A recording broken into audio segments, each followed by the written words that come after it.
Before we begin this episode, straight up, like, comment, and share, please. It really helps the podcast. The editing process makes me very tired. I'm an old man. I have shoulder pain. My back hurts. Every day in the morning, I wake up, I question everything.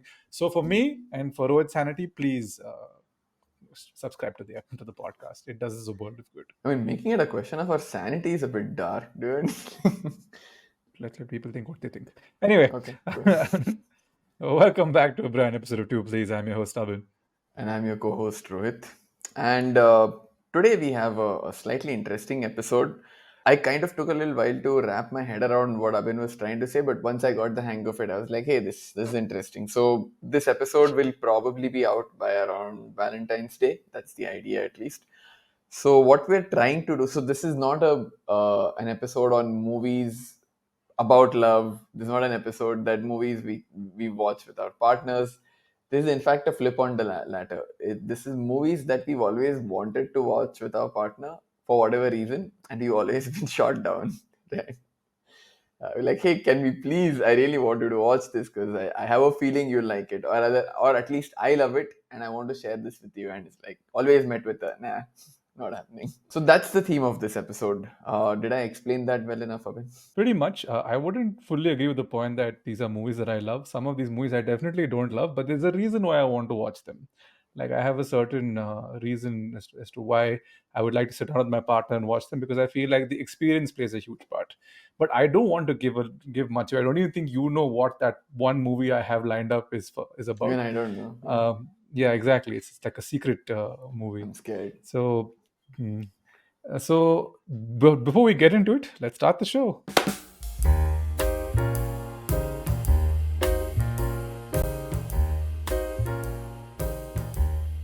So, I'm sure you've all heard of the five love languages: quality time, physical touch, words of affirmation, acts of service, and gifting. Telling our partners what movies we like is our way, is our love language, right? Watching films with them is how we portray Yes. Yes. what we're feeling, because generally it takes us a lot to recommend films that we like, because we're very protective of them. That's just generally the kind of people we've been all our lives, right? I guess the way people say you open up to someone and you reveal your inner self. For us, sharing some movies is that in some form, right? Hey, like Hmm. this movie is very dear to me, and some movies feel like an extension of you. But that's Exactly. not to say that any of these movies are necessarily part of that list. I think one movie for me is of the three that I'm going to Hmm. talk about. But I know what you're saying, right? For whatever reason, when we want our partner to watch some movie, it is a form of love language for us. I don't think I could have put it any better. Rohit has done the hard bit for me. But what I can do is I can kickstart the episode for us. So I'll start with my first. I kind of want to get this out of the way because this is probably the one film out of the three that I don't like. Okay. But there's the reason why it's on this list. So back in the we're an older episode of this. There's an older iteration of this episode called the Date Night Movies episode, Mm. and where we talk about films that you use to test your partners or to have certain conversations around. And if this is your first Valentine's Day that you're spending together, you guys have been together for a month, and this is the first time you're sitting down to watch a movie, and if you're a woman, I I know this is a bit out there, and we may have varying opinions, but I would highly recommend you sit down and watch Animal with your partner. I'll grow it again, Papa. You okay? Finish. So, okay, I need to add one more thing. Before we began this episode, Rohit had no idea I was about to talk about this movie, Yeah. right? So, and he wanted to take a minute aside to shit on Sandeep Vangareddy. What are the Okay. odds? And when he said I need to stop it, and we were having a discussion about this, and I was like, no, dude, I promise you, I'll give you your minute, but not right now, because I want to segue this uh, into the episode. This is why we're doing the podcast together. Exactly. Like, I didn't even have to think. I was like, okay. When you said it, I did my best to hold my expression and be like, okay, fine, bro. I'm not going to give anything away, because I didn't want to lose whatever that was on your face right now. I want to know very much what you have to say. Okay. So Rohit has not watched Animal. I have watched Animal. I have not watched Animal in theaters. I waited for it to come onto Netflix. I had a conversation with my partner not so long ago about wanting to go watch this movie in movie theaters, and she pointed out something very specific, saying, "Don't contribute to the film's collections. Not that it mattered. This movie made 700 crores across the world in about 2 months or so. I don't know how Whatever, dude, inflated your those seven numbers hundred are. bucks matter. That's true. That is the right way of thinking." But she said, "Wait for it to come out on Netflix. It eventually will show up on Netflix." And I was like, "Yeah, sure. Might as well. That I might as well end up doing that." I watched the film and I couldn't get through it in one sitting. And I commend those of you who went to the movie theater and sat through this in one sitting, because 3.5 hours long of whatever this was amazing. What I mean to say is you have a big pelvis. You can accommodate healthy babies. I said that this is a test movie. This is not a test movie to judge the other person's values. Of course, that is a conversation that you will have. This is to test their taste in films, because without even going into the misogyny and with the hundred other problems that this movie has, this is a terribly made film. Don't get into whiskey. Have wine, it's good. Like, this is a horribly made film. I was in the shower not so long ago and I was thinking, what do I call this film? And I called it, in my head, the words, "The SNL of Misogyny" popped up in my head, because that's what this movie is. Randomly assembled skits that are placed together over half an hour periods to make a 3-hour film that neither works from a storytelling perspective, that is laughably bad in parts, and a great story. There is a real nice idea here that you could have done so much with, that is completely mishandled by the director. If you were to go over the top, you could have gone over the top and it would be campy fun. It's not that either. This is a terribly made film that has somehow touched the lives of millions, and made so much money, like I said, and I just couldn't see the reasoning behind it. In fact, when I sat through the film the first time, I put up something on my Instagram story saying, "Surely this is a parody. Nobody's taking this movie seriously, right?" I'm struggling to understand how anybody sat through this and didn't laugh. Yeah, I don't want to put more thought into this episode than the director put into a whole fucking film. But let me do what I can. So, Animal is about this dude called Ranujay, who has this weird relationship with his father. At times, and I said this to Rohit when I was watching the movie. There is an Ari Aster short film that we have discussed not so Dude, I long was ago just called going The to ask, Strange is it like Ari Aster-esque? Thing About the Johnsons, where this family that looks great from the outside in has a deep dark secret, and that the fact that the son is sexually abusing the father, and because the father loves the son so much, he can't do anything about it. This, whatever this was the socially acceptable version of it. Papa, I've never seen you without chest hair. ये surgery के लिए शेव किया होगा. Because there is a man chasing after his father looking for his validation, and his father is barely in the fucking film. There is no correlation with with the person he ends up being and his childhood dynamics. Yes, you could trace it back to a point where he was neglected as a child, and this is the reason he chooses to act out. But it made no sense. And the more I watched the film, every time there was a moment of tension or something that was about to go down, he undercut it with a terrible choice of music. And those of you who have watched this film will know what I'm talking about. There's a scene where, unexplained to the audience, Ranbir Kapoor's character barges into a room and kills somebody, and it's set to dubstep music. Why? Like, it's horrific. It's supposed to be like really brutal and graphic. But why? I'm sorry if this is turning out to be an animal rant, because I am not done, Rohit. I'm sorry. I know I've been rambling around for 6 minutes, but I promise you I'll stop Get soon. it out, get it out. Oh my god. Anyway, there are just randomly inserted scenes in this film that make no sense. There's this scene where he steals a bride from her wedding. They get married. They're on a plane and they're flying everywhere. And out for no rhyme or reason, the plane is about to like hit a mountain, and these guys are like having sex at the back.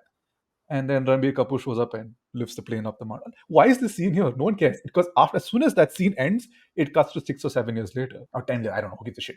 But there's no correlation. Like, there are scenes, and now let's get to the misogyny part of the film. This movie was made purely as a fuck you to everybody who had a problem with Kabir Singh or Arjun Reddy. Pick your poison. Apparently, Arjun Reddy is a lot more vicious than Kabir Singh. Kabir Singh is more toned down. I don't know, but even if you're trying to prove a point, make a good movie out of it. Don't deliver us garbage. Like, there is no reason why um, there's a sequence with a psychiatrist that is there to purely put down the psychiatrist. There are points where uh, Ranbir Kapoor is confessing his infidelity to his wife, and he says, Think like you have biceps like me. और ये chest ऐसा नहीं मेरे जैसा है. Even down there you have something like I've got. then he sleeps with Tripti Dimri's character, and she has hickeys all over her, and he finds a bunch of people from the Rolls Royce showroom to get him a Rolls Royce of the exact same shade. Who? What? So there are just random parts of this film that don't make sense. Now, why I want you to watch this on Valentine's Day or whatever is because it is a drinking game. It is an experience that the two of you, if the two of you have similar tastes in films or have similar opinions in life, and I hope to God both of you do, you are going to have so much fun with this film. The moment you stop taking it seriously and start looking at it as a parody, it is a blast. It's like me treating this movie the same way as I would have treated Tommy Wiseau's The Room. I know, I know it's bad. I know it has no value whatsoever. There is one good thing about this film, and even that people seem to have had issues with. My mother specifically pointed out that this was where she fully started laughing in the film and didn't stop right till the end. Is this weird action sequence that takes place right at smack bang in the middle of the film. There's like an old boy tribute where Ranbir Kapoor fights a bunch of people with an axe. There's a shout out to KGF, which a Kannada movie with this motorcycle that's got machine guns attached to it. And overall, in my opinion, it's a bit out there because as he's fighting, there are his Sikh bodyguards who are singing along to the fight. Yes, it's out there. It's weird. Fine. It's something that the film tried to do differently. That's about it. Does it work? Probably not, but it makes an entertaining spectacle nonetheless. The rest of the shit that surrounds it is unforgivable and should be treated as such. Wow. Okay. I was just going to speak for a minute, but cool. No, my issue was more with the director. I mean, if you can call him one, right? Whatever, the guy who generates this garbage. I was just looking at, I don't know, Wally Blinds and Gossip, some random shit I was reading. And then I came across this photo of Sandeep Vangareddy and his two characters, right? Kabir Singh and Ranvijay. And I basically realized he has now, I don't know what came first, whether the look of the character came first or whether he has always looked that way and he wants the character to look like the way he does, long hair, big beard, and he wears those shades. I'm like, this guy is basically making movies through which he can vicariously live out his small dick energy lifestyle. And the exact thing you said, right? Like, this movie seems like a reaction to the criticism he got for Kabir Singh or whatever, Arjun Reddy. Sandeep Vanga Reddy seems like the kind of guy who, as a kid, when a kid does something mischievous, like, don't do that, the kid will be like, oh yeah, fuck you. Now I'll double down on it. Most of us who are, functioning members of society grow out of this impulse as we attempt to integrate into larger society. This man-child has refused to do that. So for that, firstly, fuck him.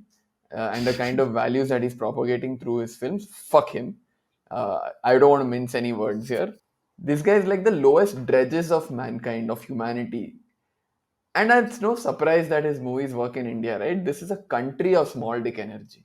It's a part and parcel of being Indian. Fucking bullshit misogyny. It's repression of the other gender to the point where violence is commonplace and nobody bats an eyelid. Especially in non-urban India, it's even worse.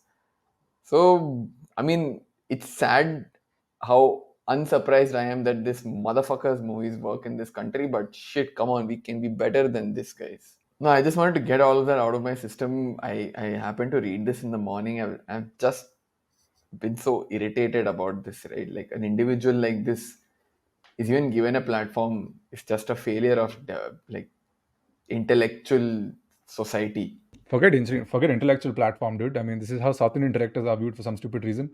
I don't want people to push this view on us from here.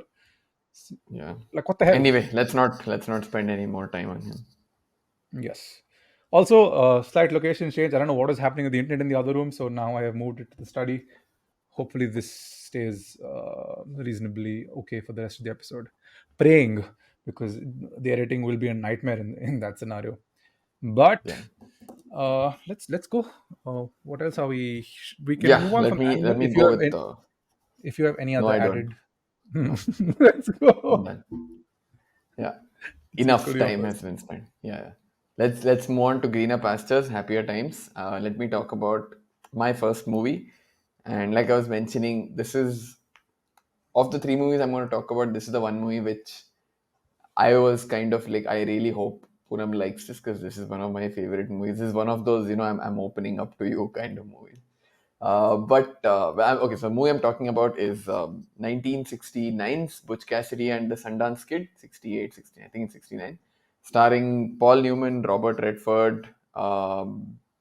I'm forgetting the other characters. It doesn't really matter. They're in the title. Hmm. They're the stars of the movie, and it's their chemistry that really drives it forward, right? It's hard to describe what the movie's about because while it is based on the lives of real life bandits slash robbers, uh, there isn't much of a story. There are these robbers who steal from somebody they shouldn't have, and those guys keep chasing them. They move. In fact, while they're on the run, on the lam, both Butch Cassidy and the Sundance Kid move from the US to Bolivia to get away from them, and the law still chases them when they're there. Uh, Eventually, they're cornered. I don't want to give the entire movie away. So, if I were to break it down into plot, it's a three-line plot. But the movie is not really about the plot. It's about their friendship, their dynamic, and just this was the movie because of which Paul Newman became my favorite actor of all time. He's just sheer charm personified on screen, from the way he delivers his lines, from the twinkle in his eye to the way he smiles. That man is just like too charming. So That sorry, you that have twinkle in something. his eyes, yeah, that twinkle in his eye is insane. Even from like on a jar of mayo, I'm like, stop it, Paul Newman. So I had no clue. Like I had no idea Paul Newman's was like Newman's was the same thing that was part Yeah, of his Newman's family. Own, I think the line was called. Yeah, Yeah, and all of the yeah, proceeds from Newman's Own goes to charity. So it that's wasn't fucking like he insane. was. That guy was a champ even outside of work, like Hmm. in real life. And Robert Redford, who I'm ambivalent on, is great in this movie. Like he fits the bill for Sundance Kid perfectly. There are some great lines, some great scenes, very memorable. Right, this is probably in my. I know, Abhin and uh, I mean, you and I have discussed this. It's hard to nail down a favorite movie, obviously, because that's a variable Yeah, thing. We've tried to make our top 10, I remember, a long time back. This is definitely in my top 10. So this is a very close movie to me. Poonam is not into westerns, I realized when I started to put this movie in. And the movie starts, it's a very slow movie, right? It starts off with, it takes its time establishing the dynamic. Within the first 5 minutes, you have raindrops falling on my head, playing. Again, it's a very nice sequence. If you like, you need to be in the mood for it, right? Like you're going to kick back and be like, okay, there's a 3 minute song where Paul Newman and I'm forgetting her name, it's Catherine something, whatever. On the hmm. cycle, he's just like making sure she's having a good time and whatever, they're just goofing around. If you're not in the mood, it's a rough start to the movie. I'll give her Yeah. that, right? And I remember Mhm. 5 minutes into the movie, she's like, "What? No, please, can we watch something? Like, what is this?" And I But remember, does that not cut deeply? You're just like, it's like you're showing exposing a part of your soul, and suddenly someone's like, "Hey, can we watch something else? I hate this." yeah, I was just going to say, and I could hear this small crack, which was my heart. Like, no, it's good, I like it. She's like, You no, don't understand. You don't understand. Like that's how we show vulnerability. That's vulnerability comes through showing films that we love to people. yeah. So, which is why the other two films on my list aren't these kind of films where the opening up kind. These are the other two I'm going to talk about are really good films that I like, uh, and therefore I wanted her to watch it. This was that one movie where I was like, can you all? I hope you also like it because then we'll have something wonderful to share. But no. It's okay. Tell Poonam your marriage is about to like witness a risk because I haven't seen Butch Cassidy and the Sundance Kid. I own it on DVD, but I will watch it with you. Oh my god. So Abhin is tell her. sliding into my DVD player. Yeah, exactly. I can imagine Poonam's reaction. You guys need to grow up. Stop. Oh But man. I get it. I totally get your perspective on it. Um, is We there should anything watch else you it want to add? sometime. It's the Yeah, perfect movie to watch with a good friend. Actually, dude, I more think we so should do it. than your partner, it's like Mm. the perfect movie to watch with a good friend. Yeah, dude. And if this episode gets enough likes, upvotes, whatever, I'll record us watching Bush Cash and the Sundance Kid and put it up on YouTube like all those reaction channels do, because they seem to be getting a lot more views than us. That's for sure. We'll do it. Uh, Done. So, but yeah, that's Butch Cassidy. Let's quickly move on to mine that you could have mistaken to be a film from a similar era, given how it looks and how it feels. But it actually released at the tail end of last year and is getting a release 2 days after Valentine's Day here in India. It's released in the UK. It's on Peacock in the USA, and this is the Oscar-nominated The Holdovers, starring Paul Giamatti and Dominic Sessa.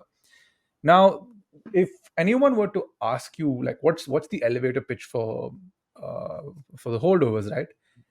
In my opinion, it's like Dead Poets Society but with just one guy and one Yeah. teacher, uh, and this is in a situation where they're both stuck. Now, Holdovers tells the story of a college professor who's a bit of a hard ass, and who is in charge of monitoring a set of children over the winter break.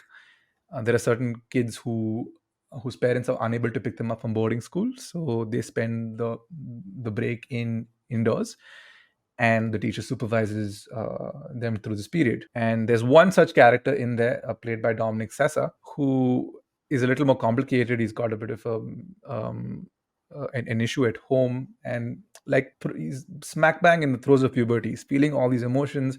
He doesn't know what to do with them, and he's out and he's just lashing out the first chance he gets.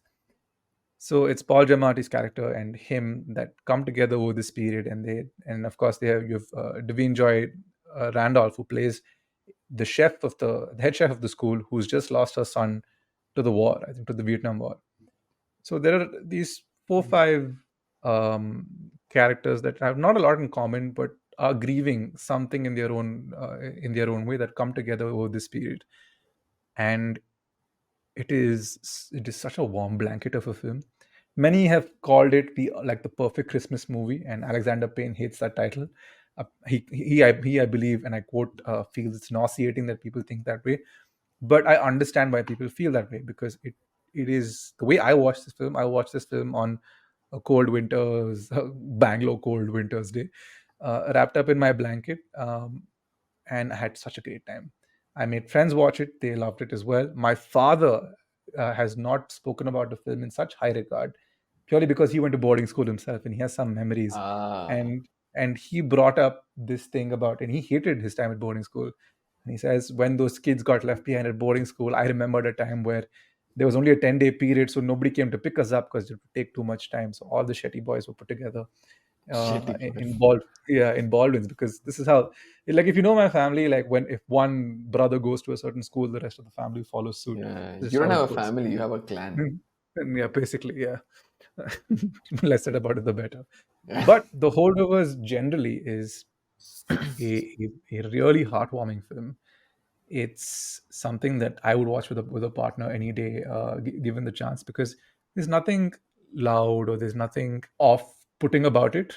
And the journey you go on with these characters, specifically Paul Giamatti's character, because he comes across as this ass, but then the more you peel the onion, the more you realize just how much of himself he's buried inside to just keep going on a daily basis.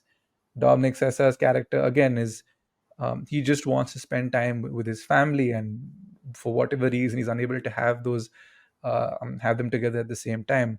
Devin Joyce Randolph's character is grieving, and she's surrounded by a bunch of children the age of her son, and so she's constantly reminded of him on a consistent basis. There's so much that this film is highlights from a character perspective, that I thoroughly enjoyed it. This is the kind of film that I would recommend you watch with your partner or you watch by yourself, because I'm sure through the years this movie will make for repeated viewings from my end. Holdovers is that rare movie which is a reverse situation for me, where Poonam really wanted to watch this movie, and she in fact got a bunch of her friends from work together at one of our friends' house. Uh, I think there were 7, 8 of us. Nice setup, big TV. We got whatever some F movies shit we had just rigged together, and we set it up, subtitles. Like there is no reason for us to not pay attention and watch the movie, right? Everything was in place. I had a long day that day. I had a very exhausting day. So did Poonam. And B, I think 20 minutes into the movie, we took a break and post that I was chemically altered. So Yeah, all yeah, of that together, I remember I watched until the part where I hope this is not too spoilery, where Dominic Sessa's character breaks his arm. Yeah. yeah, yeah. It's in the Uh, trailer. Alea jacta est.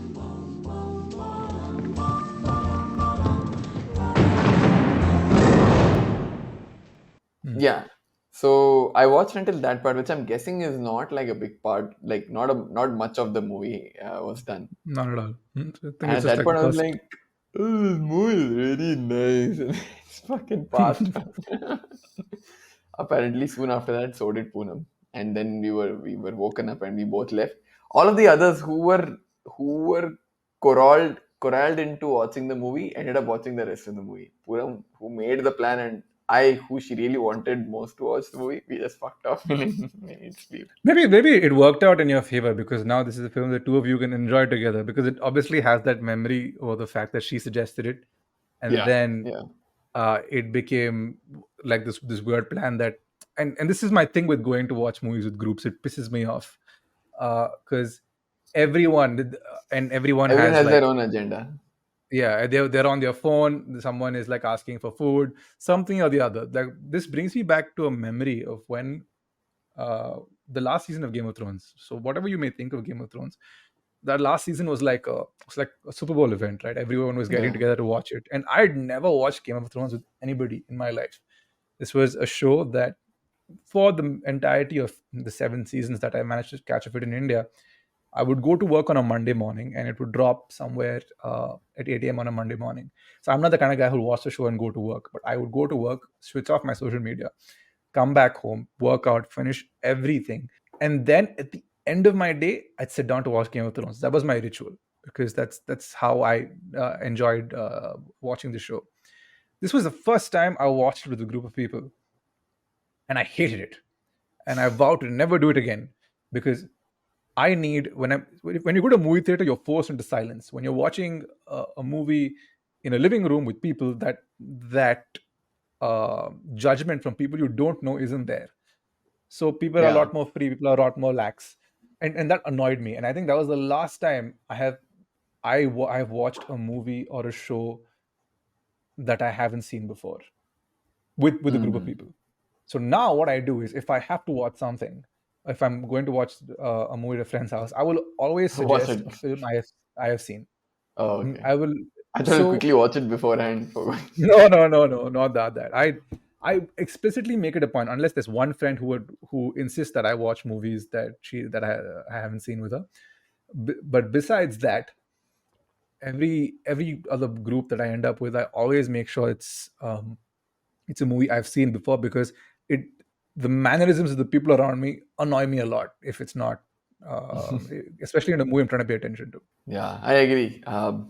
But yeah, the larger point being, I think both of us will get around to watching it soon, but not to. I don't want to critique the movie. It needs to be a day when we're not super tired, because Yes, it's not a movie that'll keep you on the edge of your seat. Let's put it that way. far And from It's it. not it's not a bad thing. It's just what it is. It's the nature of the film. It's a Sunday movie. I think that's the best Yeah, compliment I can give it. On a Sunday when you're just laid back and you're chilling and you watch the Holdovers, and you have a little yeah. a doher to wrap yourself around and watch on the couch. This is definitely that kind of a film. Or if you have the opportunity, go watch this in movie theaters. It's releasing in India on the 16th of February, and it was a great date idea for the two of you to just go get some popcorn, get some Pepsi, Coke, whatever your preference, and sit down and watch it. If you prefer streaming options, like Rohit said, there are websites where you can find it. If you're in the US, you can stream it on Peacock, like I said earlier. And if you're in the UK, because these are people in places where our audiences are from, so you can watch this in theaters as well. But yeah, that's my second film. I don't want to spend too much time on it. Watch out for it during its Oscar run. Okay, let's quickly move on to my second movie, which is the 2021 Denis Villeneuve film Dune, based on Frank Herbert's famous novel, which was for the longest time considered to be unfilmable. Numerous attempts had been made in the past, most famous among them being the David Lynch version, which, I mean, it was released, but whatever, he wasn't able to complete the whole story, is what I recall. And I don't think the entire book can be covered in one film, anyways. So, what Denis Villeneuve released in 2021 was part one of two. So, there's going to be a second part. Now, I have not read the novel. I am aware There of is a- Dune lore because of quizzing. Again, it's impossible not to have come across it and not to know some bits and pieces about it, right? Because a lot of Dune Fun Day has sort of crept into the cultural zeitgeist. There we go. It's been a So while. I haven't heard it in some time. yeah. So Mm. inevitably, it's found its way into quiz questions, and therefore, when I heard Denis Villeneuve's, again, both Abhin and I have adequately professed our love and fandom and adoration of Villeneuve. So when I heard he was making it, I was like, cool. I don't know what Dune is about, but I know Dune as a property is great. Denis Villeneuve is great. This is going to be great. And I didn't watch it in theaters, which I deeply, deeply, deeply regret. Uh, if not for, I mean, more than just the visuals of it, the sound design of this film is outstanding. The effect that I most remember is those hovercraft or whatever, the dragonfly craft, when they take off. We're good to go.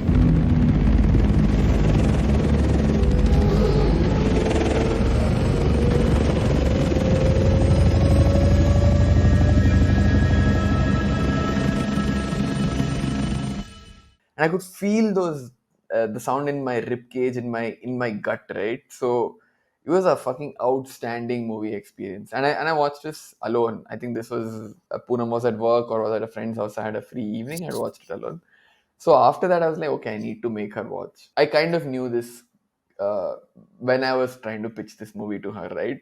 Generally, as a rule, Poonam doesn't like sci-fi because it means you have to be a little cerebrally involved. And I know for her, watching movies is more An escape. escapism than getting involved. Mm. Yeah, because her work life is pretty fucked up, right? So, like, I want to watch and just forget about things.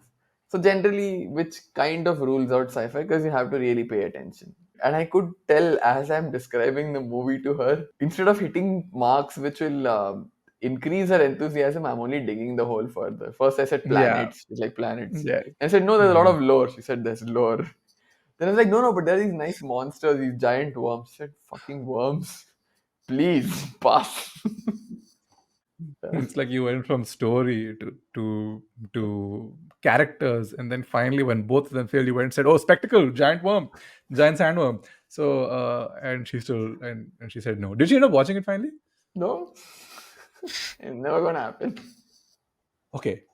One thing, I am not the biggest fan of Dune, and this is segues into my Story is not what do you the movie's strongest suit. I'll give it that. forget even the story. Like, it's Or just rather, the for me. screenplay, the pacing is off. Yeah. Generally, Denis Villeneuve films are a very hard sell. Prisoners, I can Yeah. get away with. I've watched Prisoners with a group of people. Arrival, also because it's riveting, you can get away with. Sicario, people have fallen Arrival asleep. is not an easy film to watch. Mm. You don't get the ending unless you have been super paying attention for the entire movie.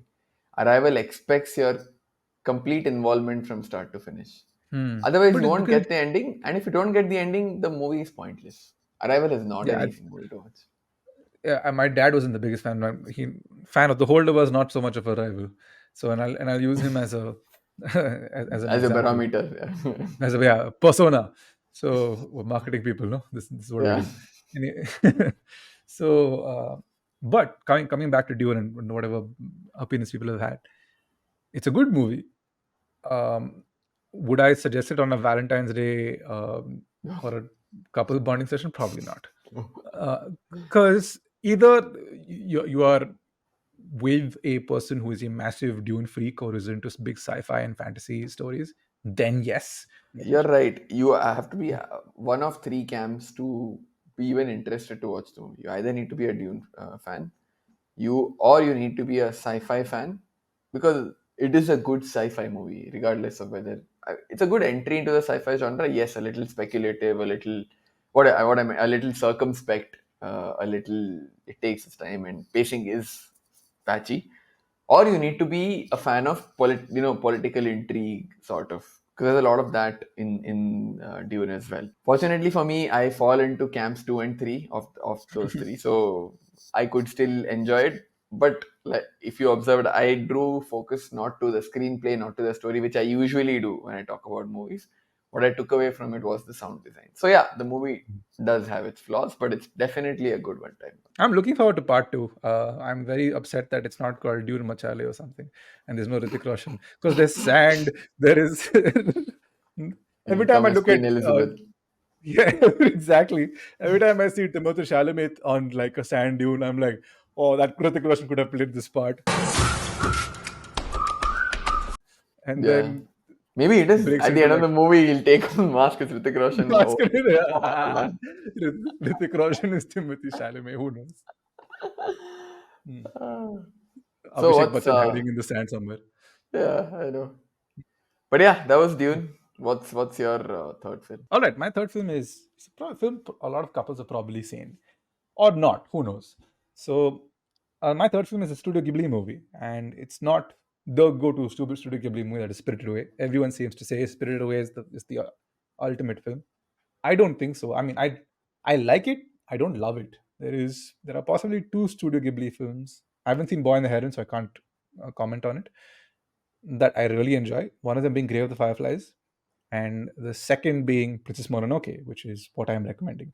I would not recommend you watch Grave of the Fireflies with your partner at any stretch of the So I was at wondering any at point what of point it. I should make this disclaimer, right? I mean, I'm gonna apologize in advance because I can't really give too much of a point of view on Princess Mononoke. I know Studio Ghibli makes great movies. Again, through quiz, I've always heard of Miyazaki's work, but I've not watched any Japanese anime cinema beyond Grave of the Fireflies, because that was the first one I watched, right? And Oh wow! yeah, so imagine that's your introduction. And I remember after the movie ended, I was like, Jesus, is this what Japanese anime movies are like? I am done. No, there is the Jap animation era has some really nice films that aren't this dark. We've spoken about them in the past. Like if you went from this to Akira, I'd be like, okay, bro, enough, slow down. But let's take you to the warm embrace of the Studio Ghibli films because some of them are really nice, and the entire catalog is on Netflix in most countries, right? And if it's not, and if you're in the US, I think it's on HBO Max. Now, coming to Princess Mononoke, what I really love about this film is that this is probably the first animated film I saw that felt like an epic. It's 2.5 hours long. It's quite a long film, or just under 2.5 hours long, and it tells the story of this guy called Ashitaka, who, in the process of killing a cursed boar, gets afflicted with this curse, and he goes looking for a cure, and he ends up in this town called Iron Town, which is run by this woman called Lady Eboshi, and she's out to kill the forest spirit, and they tell him that the forest spirit is will be able to lift your curse. So he's at loggerheads with this person, and there is also a forest girl who lives with two wolves. And Sorry. what happened? Why are you laughing? Hmm. While you're explaining the plot, the same Dune analogy is running in my mind. I'm just imagining myself explaining the plot to Poonam, saying there are forest elves, and there are wolves. I can just see her face. No, but it's I know, interesting because I know. I'm sure it's good. I'm saying if I were to describe it this way, the same thing would happen. She'd be like, "What? What?" Sorry, continue. but the one thing with this film is that it's not heavy, and it's like there Hmm. is no lore to study. Everything is placed Okay. in front of you. Like it's a very accessible film. Like I had never seen a Studio Ghibli movie until I walked up on entered into this, and I was just like, wow, this is a great film. And then I discovered Howl's Moving Castle, everything else. Beautiful soundtrack, and I think this is one of the last animated films to have ever been made using those plastic animation cells. And Oh. Miyazaki himself drew about thousands of them by hand, and it's so beautiful. Like I think more than anything else that I can give this film credit for is now they've upscaled it obviously to 4K, whatever your streaming service you're watching this on. It looks gorgeous with the beautiful soundtrack from Joe Hisaishi, which I listen to on a regular basis. It works as a standalone companion piece to anything you're doing. Is very soothing, and you really gravitate to these characters that are in the film. Even Ashitaka San, who's the princess character of the forest, who hates humans because she's been raised by wolves, is refuses to acknowledge the fact that she's a human, and there's of course there's an invading army general who's trying to take over the town. A lot of characters that are at loggerheads with each other, as I was explaining earlier on, makes for very interesting and engaging viewing. There's obviously a forest spirit that you've seen in other films. Like I think if you've seen Hellboy 2, there is a direct what do you call nod to it there. And Elden Ring, which is a game that came out last year or 2 years ago, your steed in the game, Torrent, is a direct nod to Yakult, who is Ashitaka's steed in the movie. The final boss in the game is very similar to the forest spirit. And one of my favorite stories to come out of this movie is this was the first Studio Ghibli film that was released in the US. Hey, I was just So, gonna say the same story. Yeah, go for it. Go, dude. so and I have to We're talk about vibing it. Like this super is hard in this episode. Yeah, yeah. So I have to talk about this, right? This is Yeah. this is probably the best thing to This is have the come only out thing of I this know one. about the movies. I was gonna Yeah. tell. Yeah, go for it. Go for it. So Princess Mononoke, Harvey Weinstein sees the film and says, "I want the rights to make it in the US," and they and Studio Ghibli says, "Okay, sure." He takes the film and then he starts suggesting cuts to the film, saying, "Okay, there are certain things that need to be taken from the movie." Now Miyazaki swears that he never did this. He didn't do it, but his producer Producer. sent Harvey Weinstein a katana with the message "No cuts" emblazoned on it, and no cuts were made in the film. Yes, the movie is more simplified in the English version because there's a lot of Japanese lore that doesn't carry through in translation. So they got Neil Gaiman to rewrite parts of it to make it more digestible to American audiences. But the film was not cut and still remains 99% the same film. But why I think you should watch Yeah. this film during Valentine's Day, because it's not a love story. It's an epic you can easily get into. You don't have to watch previous films. It starts, it ends. There's no follow up to it. It's a very contained story, and you go on a journey with these characters. And if I know a lot of us look to watch rom-coms or dramas with our partners, but going on such a fun ride, it's like going on a fun ride that has laughs, it has tears, it has super deep emotions, and a beautiful soundtrack that really makes you think as the film progresses. I keep talking about the soundtrack. I really love it. uh, it's a film I highly recommend that you try and check out, either with yourself or with your partner if you have the opportunity. I would say there are few nations which have a very, very distinct lens on things, right? Like I would say India is a little distinct, but then India sort of also bleeds into Sri Lanka, Nepal, Bhutan, Pakistan, because we were all, very homogenous in that sense. So it's like a whole region's culture. Your white people are white people, whatever. Boring. Even your China and Southeast Asia again has some similarities, but Japan, I don't know why, it just seems to stand on its own, right? In their art, Mhm. in their lore, in their literature, in their cinema, just the whole cultural boiling pot. It just seems, I don't know, maybe it was because it was an island nation, but again, it's not the only island nation in the world. So that by itself is not reason enough. Maybe it was because they had self-imposed isolation for a good Mhm. 300 years until Admiral Perry came in 1865 or whatever. I don't know what, right? It was a, sort of like a petri dish in which their own culture, again pun intended, was Mm. allowed to sort of Blossom. blossom. It even I think I said this even when we spoke about Drive My Car in the last episode. It's Mhm. just their approach is something to a situation, to a story, to life is just very different. There's a very bizarre side to Japanese and entertainment, which of course exists. Like there was, we can cut this out if needed. But there was an old game show that became very popular on 9gag, where these guys would be doing karaoke while getting jerked off, and it was basically who survives, who can sing the longest I've without. heard of this. Yeah, yeah, yeah, Yes, yeah. yeah. I don't know why So I've it's heard of this. just you have like real deep, thoughtful, and path breaking films, and also you have this side. So it kind of They're there's very different. Like there, for in that small island nation, there seem to be multiple worlds. That's the only yeah. way I can put it.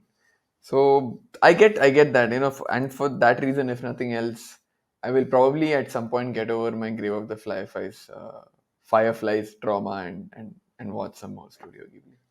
I think it's a movie that you can put on anytime. There's no emotional. It's not Grave of the Fireflies for sure. I assure you, it is anything but Grave of the Fireflies.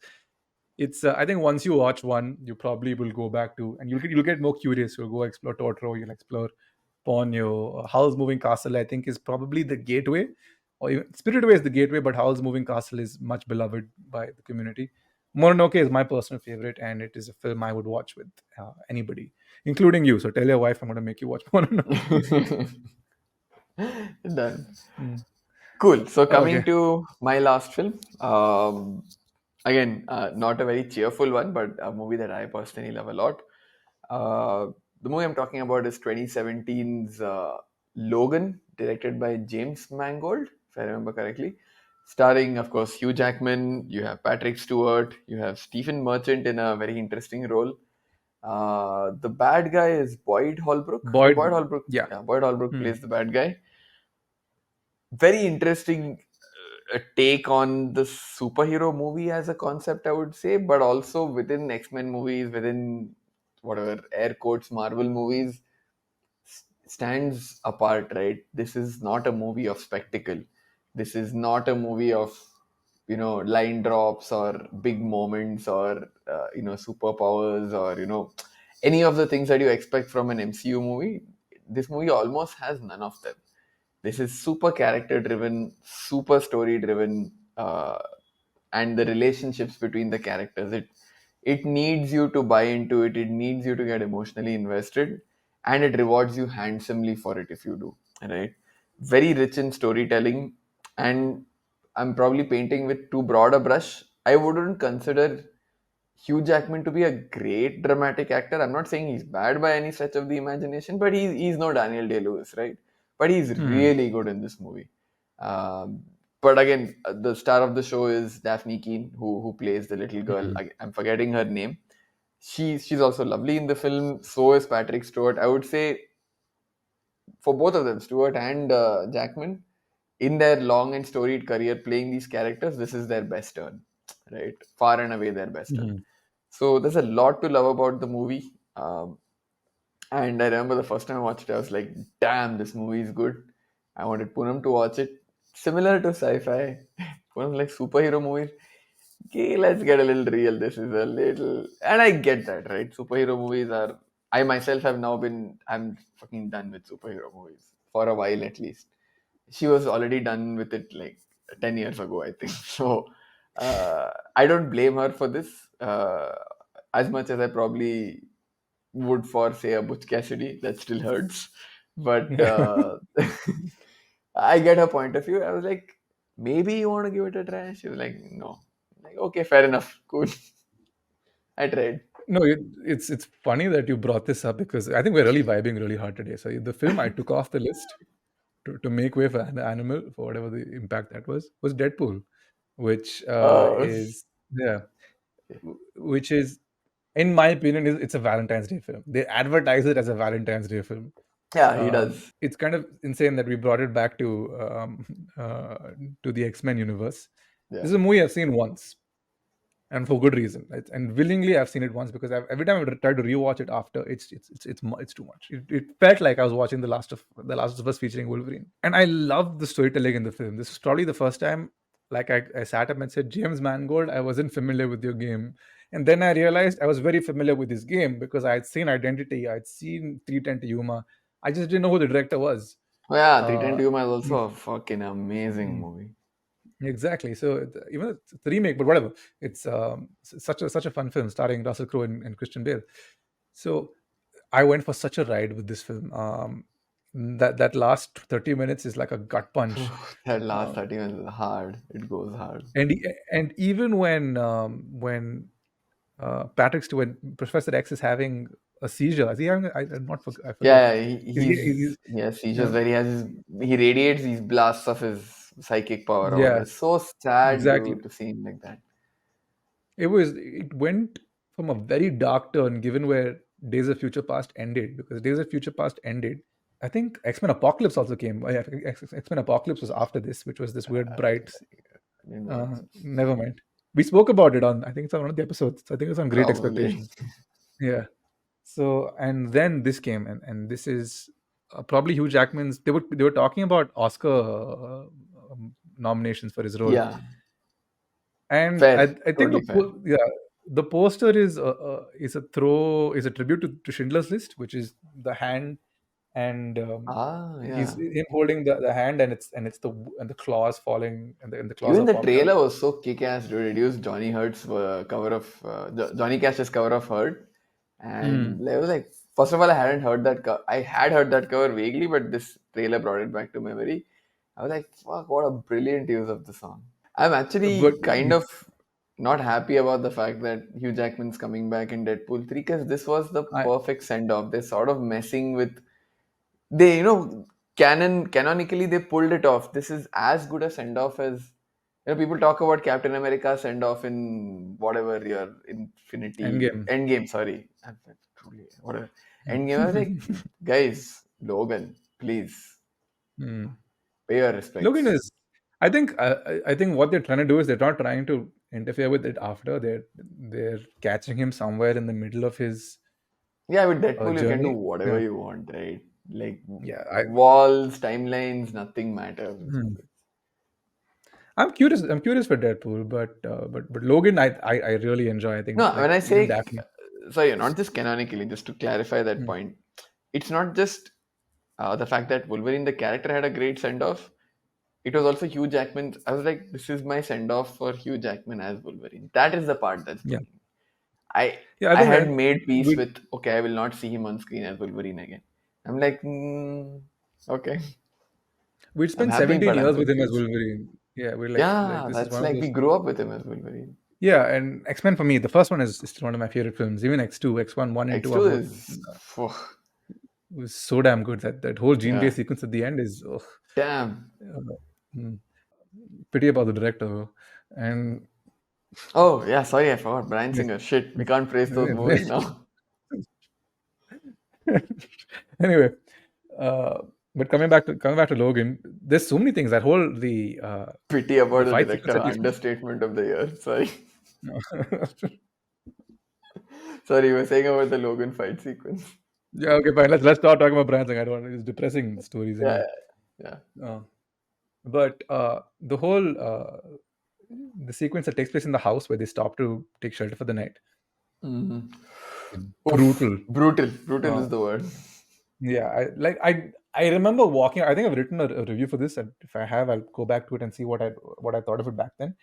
Um, it it felt like that Last of Us gut punch that happens if you've seen the show, if you've Yeah. played the game, when they meet the brothers, Mm. uh, and that gut punch you feel at the end. It felt very similar um, uh, to that scene in Logan. What's the genre called? Road is it a road film? It is What would a you call road the? film meets like father figure, unlikely father. I don't know what to call it. It's a Hmm. It's a vibe more than a genre, I guess. Yeah, it's like a post-apocalyptic journey. It's kind of is how I'd probably put it. Yeah. I mean, the more and more I think about it, Last of Us is like 80% similar to Logan, if Very not more. similar. I Yeah, the last I called it the Last of Logan when I first saw it. So, yeah. but yeah, if you haven't seen Logan, I think you should. How have you not seen Logan? Again, I don't know how to recommend this on Valentine's Day because it's depressing as hell. Yeah. Um, but if you want a film that you can get emotional about and have a good time with, this is it. Honestly, you don't need to be a superhero fan. You Maybe don't. Oh no, I'm far from gonna it. retry pitching this to people. I'm saying this is not a Hmm. superhero movie. It's just a movie which happens to feature Hugh Jackman as Wolverine. Yes, I'll try. that's Let's it. see. 'Cause there are no superhero characters barring him. Who else is Yeah. there? Like he's Him and Patrick Stewart and the weird albino guy that Stephen Merchant plays, which are like yeah, Caliban, his name. Something like that. Caliban. Yes. So, but yeah, it's not Okay. a superhero movie in that sense at all. It's a Hmm. great character drama. Great character drama. Watch it if you haven't seen it, guys. We highly recommend you to. I'm sure a lot of you have seen it. This is one of the most popular films of the last 10 years. But if you have missed it, it's gone under your radar. You have to go watch it. Yeah. So this was our Valentine's Day episode. Movies that we want our partners to watch, but somehow we don't seem to be able to get them to do it. Mhm. I don't think I've given up by any means. Like I said, I just got a new angle to pitch Logan. I'm going to try that. Maybe right after this call, you never know. I will never stop pitching Butch Cassidy. Again, in the words of Ivan Drago, I think this is the second time I'm called, I will break you.